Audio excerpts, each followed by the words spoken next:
What's up, guys? My name is Jerry, and today we're going to be talking about how Jalen Green and the Houston Rockets are ready for the next season, and we're going to jump right into the video. Now, a few nights ago, I was scrolling through Twitter, and I came across these crazy pictures of Jalen Green, and I know how weird that sounds, but anyways, I came across these pictures of Jalen Green, and it looks like he's added about 5 to 10 pounds of muscle, so it looks like he's been putting in some serious work this offseason, and I think this is so important for the Houston Rockets for so many reasons.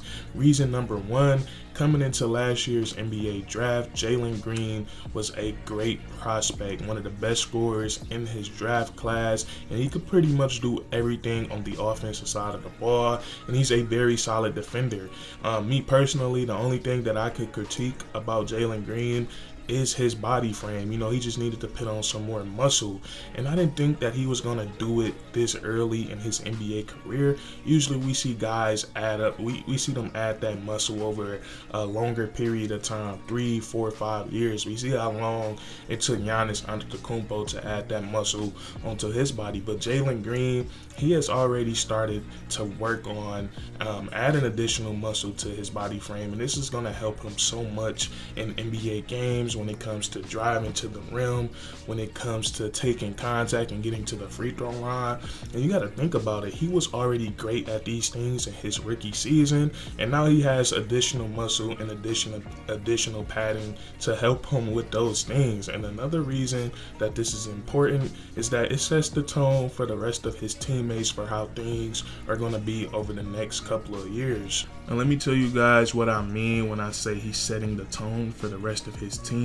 When we look at Jalen Green and we look at the Houston Rockets, he is definitely the most important player of the franchise. He's going to be the guy that they're building around for the foreseeable future, and I'm pretty sure Jalen Green is aware of that. He knows he is now in a position where he has to be a leader, and he has to lead a group of guys, and one of the best ways you can be a leader is leading by example. And let me tell you why this is so big time. We look at the NBA right now, we're in the off season, and I feel like the off season has to be one of the hardest time periods for NBA players, because there's just so many temptations going on other than the game of basketball, especially with the crazy money that they're making nowadays. And we look at Jalen Green, 20 years old. That's younger than me. I'm 21, but he's 20 years old, sitting on millions of dollars, but he's still in the gym working on his game and working on his body, and that is some serious dedication right there. So I feel like Jalen Green, this is something that he really wants. His head is in the right area, and when you have your franchise player or your best player on the team doing that, I feel like that's going to spread to everyone else. So I think this is big time for Jalen Green. He's getting his body right. That's really going to help his style of play, and then also I think it's going to inspire his teammates. And since we're here on the subject of the Houston Rockets, I figured we could talk about some expectations for this team going into next season. And I feel like they shouldn't be high, but I feel like they shouldn't be low either. Now, we got to understand that they're playing in a loaded Western Conference team where the teams are so loaded, there's no telling what the seeding is going to be, who's going to make the playoffs or who's going to miss them. But I feel like this season for the Houston Rockets, it shouldn't be like last year where they end with the worst record in the NBA, but I think it should be a lot of growth and a lot of development. And some of the things that I think they should be focusing on is how to maintain a lead when they're going into the fourth quarter and they're up 5, 6, 8 points, or how to come back going into the fourth quarter when you're down 5, 6, 7 points, things like that. I think that's what's important for this squad right now, because we look at this roster, there is so much talent, and I think there's so many guys on this team that just have some super high ceilings, and even if they don't hit their ceilings, they're going to be some very solid NBA players. And my personal favorite guy on this team is Tari Eason. And before we go any further in today's video, I want to talk to you guys about today's sponsor, a digital security company called Aura. And me personally, I've had the app for 2 days now, and it's already been super beneficial to me. As soon as I created my account and logged in, Aura notified me about 6 of my passwords being leaked to the dark web.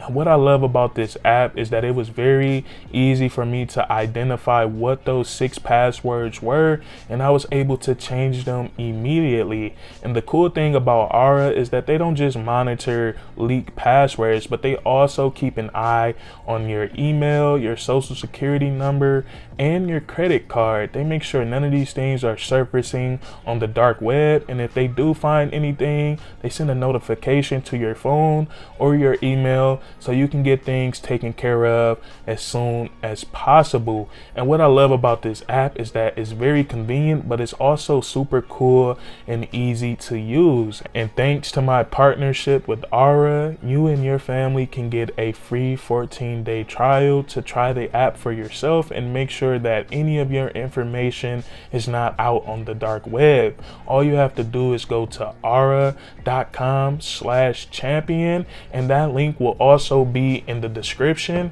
and in the comment section. Thank you guys for listening, and now we can get back to the video. The reason that I'm so big on Tari Eason is because what he can do on the defensive side of the ball. And I feel like when you have the defensive prowess that he has, it can really change the outcome of a basketball game. He has some great size. He stands at 6'8". He also possesses a crazy 7'2" wingspan.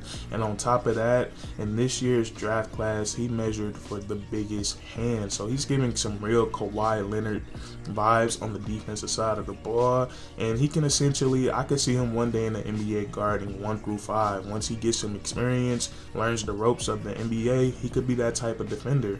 He has the lateral quickness and athleticism to stay in front of smaller players on the perimeter, and he also has the strength to bang with bigger players down low on the block. And Tari Eason, he's not just one of those guys that's engaged when his matchup has the ball in his hands. He also stays engaged when he's playing help defense. He does a great job of playing the passing lanes, and he also does a great job of rotating down to protect the rim. So he's a great all-around defender. And also, he's not too bad on the offensive side of the ball. He knows how to keep the ball moving. He also can cut to the rim and finish effectively. And from what I've seen so far, watching him in college and in the summer league, he has the ability to knock down wide open jump shots. So I think he has some tremendous upside. And I also like Jabari Smith.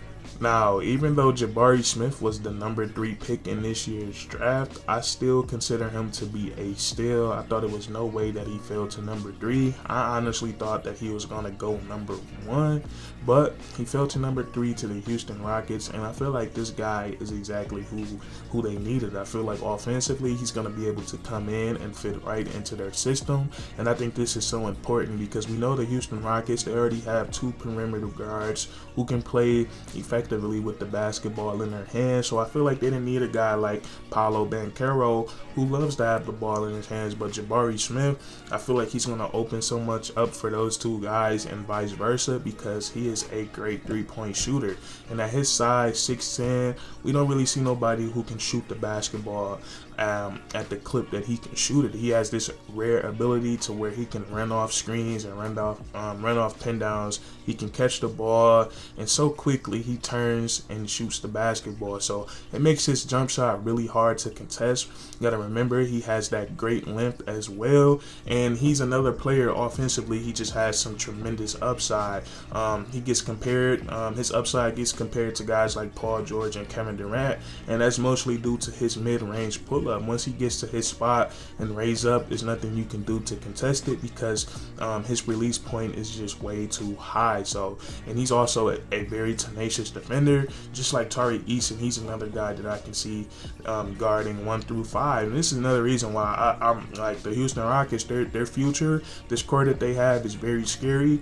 And I look at Tari Eason and Jabari Smith like they have the potential to be one of the best defensive tandems in the NBA because they're both tall, long, versatile defender. So the Houston Rockets, I think they hit the jackpot on getting Jabari Smith, and then they have the wild card. They have Alperen Segun, who nobody saw coming. Now, Alperen Segun proved to us in the second half of last season that he does have some potential within him. He does a great job of playing with his back to the basket. He can do just about every single post move. He can finish with both hands. And whenever he's been aggressive down there and he starts to get fouled, he does a great job of getting to the free throw line and knocking down his free throws. And also out of the post, he is a great playmaker and a great passer. And not only is he a great passer, but his passes are pretty flashy. He throws it behind his head, behind his back, no look. He's just a very fun player to watch out of the post, and he can also be effective without the basketball in his hands. Does a great job of setting screens, rolling hard to the rim for the finish, and he can also be effective on the short roll. He can catch that ball, he can create a play with his passing, or he can put the ball on the floor and get to the rim. So I like Alperen Segun. I think he could be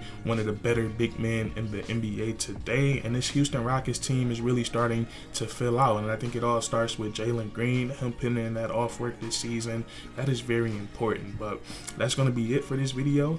If you guys enjoyed, please leave a like, comment down below if you agree or disagree, and if you guys want to support the channel today, click the link in the comment section to try out Aura for free. And that's curtains.